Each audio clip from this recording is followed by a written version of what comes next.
আমরা এটাকে আবার এদিকে সেট করে দেব। দর্শক বন্ধুরা, অনেকদিন যাবৎ আপনারা অনেকেই কমেন্ট করে জানিয়েছিলেন যে ড্রাগন ফল গাছের মাচা সঠিক কিভাবে তৈরি করব সেই নিয়ে একটা ভিডিও দিতে। তো আমরা মাচা তৈরি করার ভিডিও দেব, সাথে সাথে মাটি প্রস্তুত করার ভিডিও দেব এবং চারাগুলোকে সঠিক কিভাবে রোপণ করব সেই প্রসেসিংও দেখাবো। আপনারা ধৈর্য সহকারে ভিডিওটি শেষ পর্যন্ত অবশ্যই দেখবেন।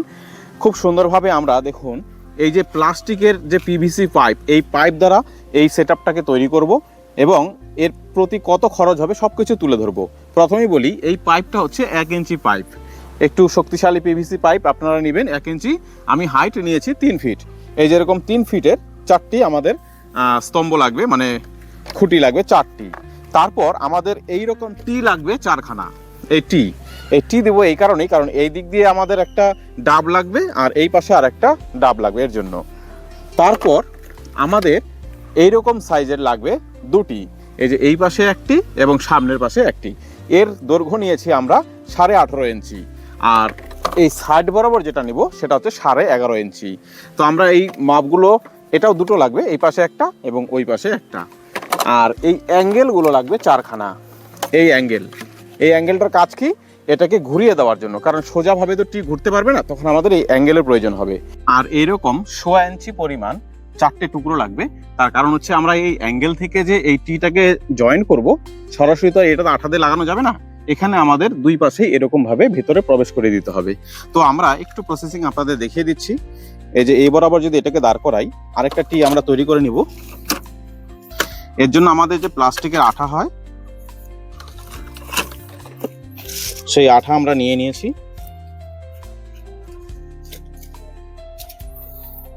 এইখানে একটু করে এইভাবে মাখিয়ে দিব আর এটা এখানে প্রবেশ করিয়ে দেব।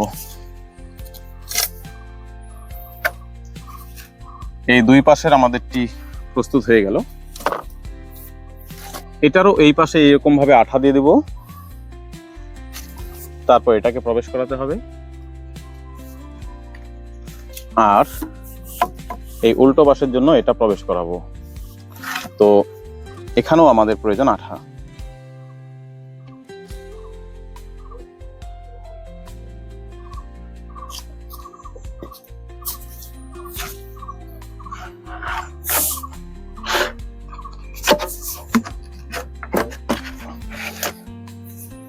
এবার আমরা একটু সোজা মেজারমেন্টটা করে নিব। এটা এখানে বসালে বুঝতে পারবেন যে সোজা হলো কিনা। ব্যাস, মোটামুটি ঠিক আছে। এবার এই যে আপনাদের পরিষ্কার বুঝিয়ে দিচ্ছি যে এই আমাদের এই যে 1.25 ইঞ্চি টুকরোটা নিয়েছি, এটা কোন কাজে লাগবে। এই যে দেখুন, এটা এখানে প্রবেশ করাতে হবে আর এখানে প্রবেশ করিয়ে এটা ঘুরিয়ে দিতে হবে এইভাবে।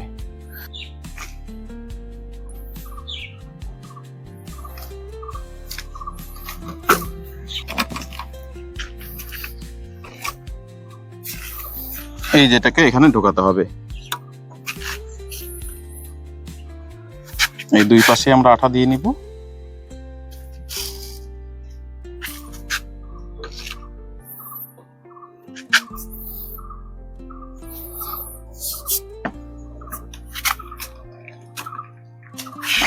ব্যাস, এই পাশটা হয়ে গেল। তারপর আমাদের এই যে এখানে বাদ দিয়ে দিতে হবে। দেখুন, আমরা এই যে এখানে তাতাল দিয়ে ছিদ্র করে নিয়েছি, তারপর শক্ত করে বেঁধে দিয়েছি। এই পাশেগুলোতেও বেঁধে দিতে হবে। আমরা এটাকে আবার এদিকে সেট করে দেব।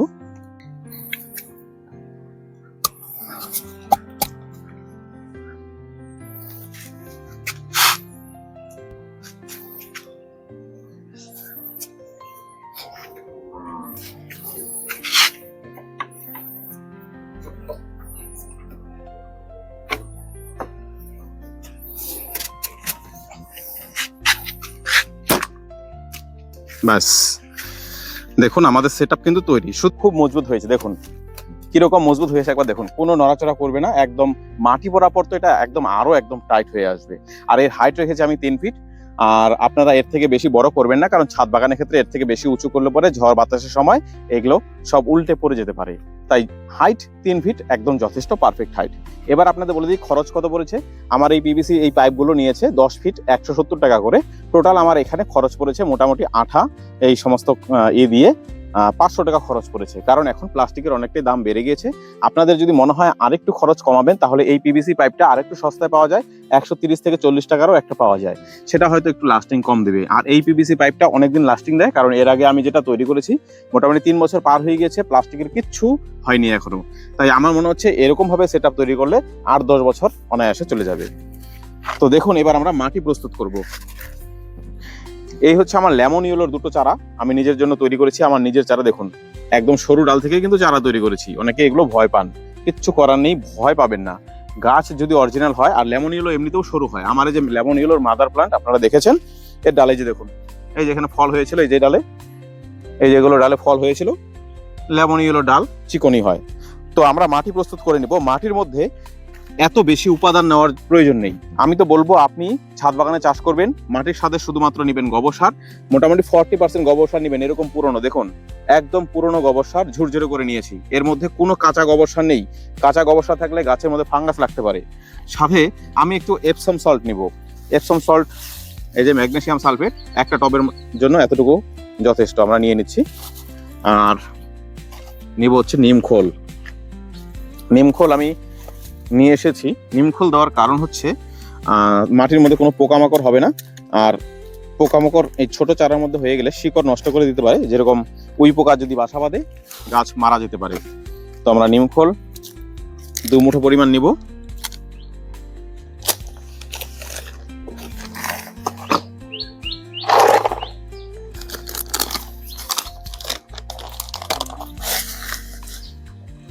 এই 1 মুঠো পরিমাণ, এই 2 মুঠো পরিমাণ। নিমখোলের মধ্যে সামান্য পরিমাণ নাইট্রোজেন থাকে, অন্যান্য ক্যালসিয়াম এগুলোও থাকে। তবে এর মেন কাজ হচ্ছে গাছের মাটিতে পোকামাকড় আক্রমণটা কম হবে। আমরা এবার মাটির সাথে মিশিয়ে নেব। আর কোনো উপাদান নেই। আপনারা এর সাথে হাড়গুঁড়ো আর শিংকুচি নিতে পারেন। হাড়গুঁড়ো শিংকুচি কোথায় পাবেন? আমার এই ভিডিওর উপরে যে শপিং অপশন রয়েছে সেখানে নিমখোল, হাড়গুঁড়ো, শিংকুচি, ম্যাগনেসিয়াম সল্ট সবকিছুর লিঙ্ক দেওয়া থাকবে, আপনারা সেখান থেকে ক্রয় করে নেবেন।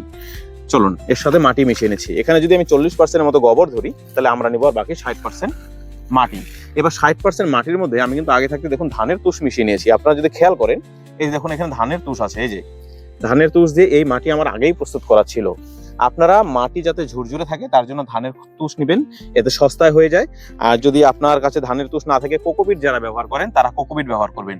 আমি তো 40 ভাগ গোবর নিয়েছি, তাহলে বাকি 60 ভাগের মধ্যে 40 ভাগ মাটি নেবেন, 20 ভাগ কোকোপিট নেবেন।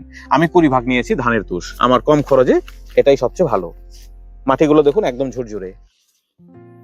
এখান থেকে আমি একটা টবের পরিমাণ করে মিশিয়ে নিচ্ছি। এই এতটুকুতে একটা টব হয়ে যাবে।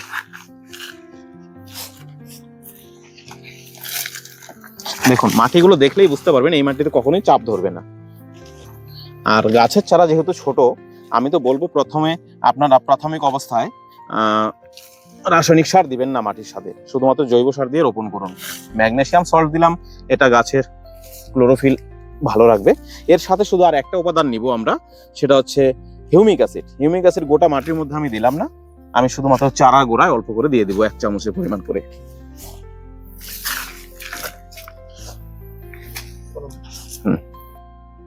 দেখুন টবের মধ্যে মাটি ভরাট করার পূর্বে আমরা নিচে ছেঁড়া মশারি দিয়ে দিচ্ছি এই ছিদ্রগুলোকে বন্ধ করার জন্য। এখান থেকে শুধু জল পাস হবে। আর সাইড দিয়ে দেবো এগুলো। আমরা এবার ডাবল করে দিব, কারণ সিঙ্গেল করে দিলে দ্রুত পচে যায়। আমরা কিন্তু চারিধারে এই প্লাস্টিকগুলো দিয়ে দিয়েছি, যাতে এই ছিদ্রগুলো দিয়ে সরাসরি মাটি, সার এগুলো বেরিয়ে যেতে না পারে। এইভাবে মাটিগুলোকে ভরাট করব। দেখুন এই যে আমাদের 2খানা চারা খুব সুন্দরভাবে কিন্তু কুশি নিচ্ছে। আমরা এগুলোকে এখন বসিয়ে দেব। দেখুন চারাটিকে এখান থেকে বের করে নিচ্ছি।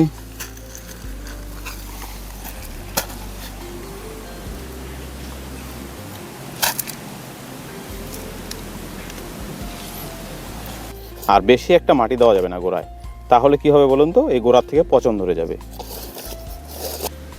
এই দেখুন এইরকমভাবে সুন্দর করে বসিয়ে দেব। এখানে সাপোর্ট দিয়ে দিতে হবে আমাদের, যাতে গাছগুলো হেলে না যায়। দুটোর মধ্যে সাপোর্ট দিয়ে আমরা উপরে তুলে দেব। আমাদের কিন্তু গাছ রোপণ করা হয়ে গেল। লাস্ট শুধু একটু হিউমিক অ্যাসিড এই গাছের গোড়ায় দিয়ে আমরা হালকা জল দিয়ে দেব। এই দেখুন এতটুকু করে হিউমিক অ্যাসিড দিলেই যথেষ্ট।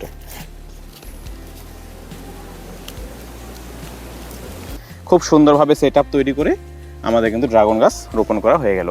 দর্শক বন্ধুরা, তাহলে আপনারাও এইভাবে ড্রাগন গাছ টবে রোপণ করুন। একদম মোটামুটি আমার মনে হচ্ছে 10 বছর টিকে যাবে এই মাচাটি। তো এইভাবে মাচা তৈরি করে আপনারা সুন্দর ছাদের মধ্যে ড্রাগন চাষ করতে পারবেন। সকলে ভালো থাকবেন, সুস্থ থাকবেন, আর ভিডিওটিকে লাইক কমেন্ট শেয়ার করে দেবেন। ধন্যবাদ।